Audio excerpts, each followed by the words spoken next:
How important is it?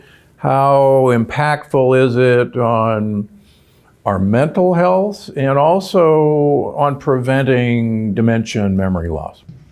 So in Feel Better Fast and Memory Rescue, I talk about this one idea. If you want to keep your brain healthy or rescue it if it's headed to the dark place, you have to prevent or treat the 11 major risk factors. And I have a mnemonic I love called Bright Minds. And so B is for blood flow, and R is retirement and aging, and I is inflammation, and the S is sleep. Because what I've seen is people who get less than 7 hours of sleep at night have lower overall blood flow to their brain, which means more bad decisions. People who have sleep apnea, they snore loudly, they stop breathing at night, their brain actually looks like they have early Alzheimer's disease. It begins to kill the tissue in their parietal lobes, top back part of the brain, which is one of the first areas that dies in Alzheimer's disease. And then new research has shown that when you sleep, your brain cleans or washes itself. It's basically cleaning up the amyloid plaques that are building up in the brain. And so making it a priority is critical. And in 1900, on average, Americans got 9 hours of sleep at night.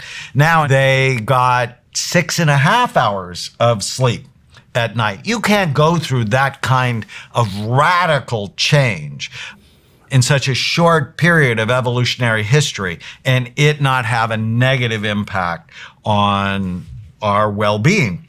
Children who average 1 less hour of sleep at night have a higher incidence of suicide. So we need to be more thoughtful and make sleep a priority in our lives. Okay, give me one action step to get more sleep. Everyone who's listening to us going, oh, that's great for you to say, but I'm working 2 jobs and I got 3 kids and I'm stressed out at night and I'm staring at my TV screen and the last thing I want to do is go to sleep. So turn blue light blockers on every gadget that your eyes look at after dark. So, phones have them, computers have them, you can download simple apps for them. That way you're not going to be bombarded with the blue light that turns off melatonin.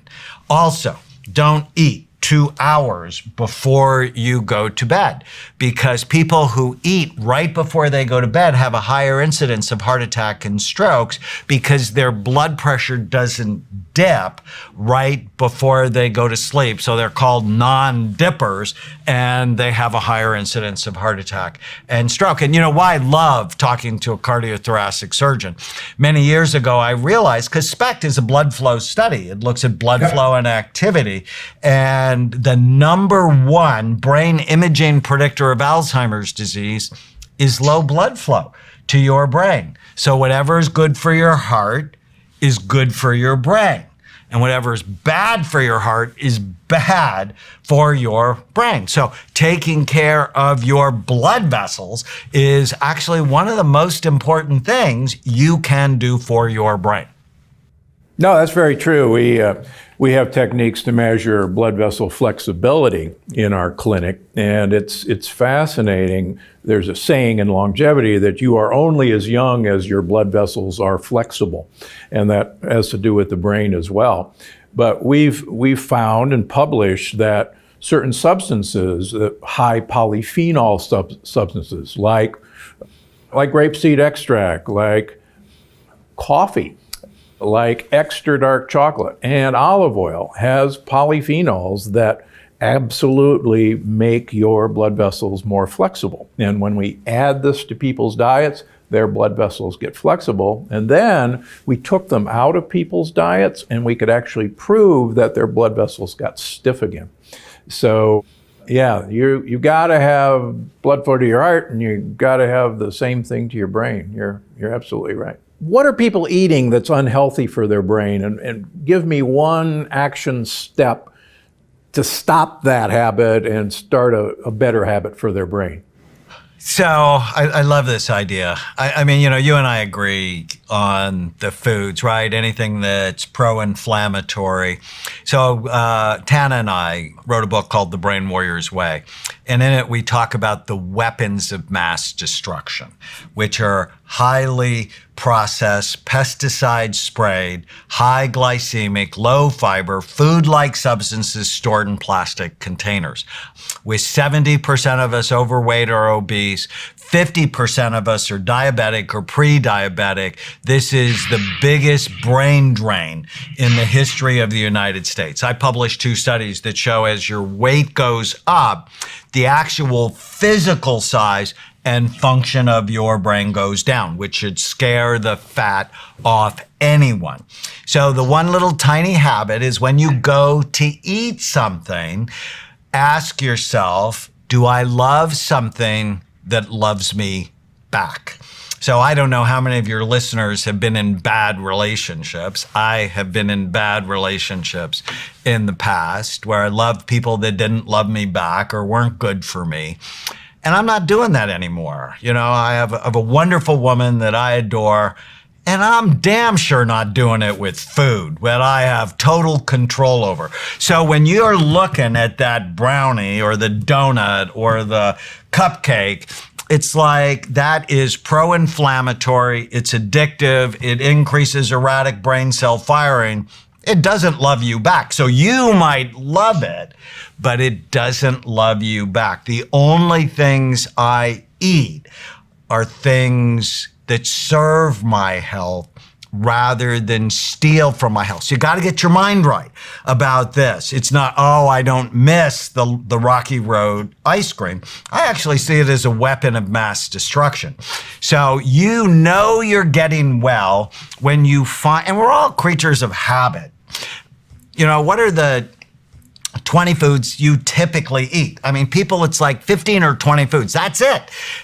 You just have to it's not hard. Just find 15 that you love you back. And Tana has a great cookbook called The Brain Warrior's Way Cookbook. And last night she made me asparagus soup with chicken. And it was just phenomenal. There is no suffering in getting well. Yeah, you know, I used to know Jack LaLanne before he passed on. And Jack LaLanne, one of his favorite expressions, which I think is going too far, but if it tastes good, spit it out.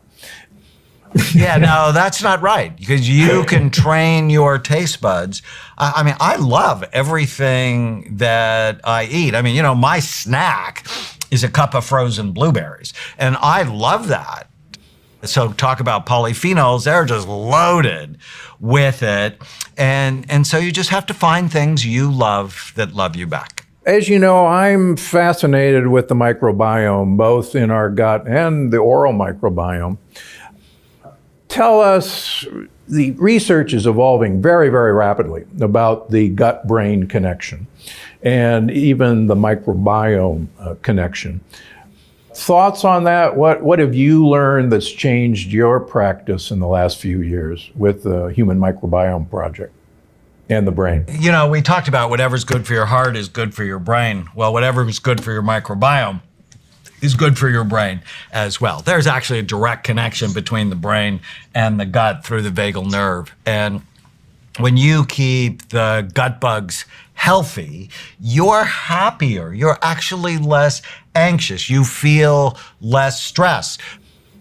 And it helps to modulate inflammation. And the I in Bright Minds is inflammation. And in that part of the book, I talk all about the microbiome and how critical it is. So you want to avoid things that hurt it. I mean, this isn't hard, right? So for the brain, do things that help it, avoid things that hurt it. For the microbiome, it's the same. Do things that help it, avoid things that hurt it. So don't take antibiotics unless you have to. You need to lessen the alcohol. Why did my wife, as a nurse, put alcohol on your skin before she gave you a shot? Because it's killing the bugs. And I'm just not a fan of murdering those gut bugs that detoxify your system, help you digest your food, make neurotransmitters, make vitamins, and so on. And then lots of fiber, because fiber actually becomes the prebiotic or the food for the gut bugs or the probiotics. I hope you enjoyed this episode of the Dr. Gundry podcast. Make sure to check out the next one here. If your partner tells you you're snoring, please take that seriously. That snoring is not normal.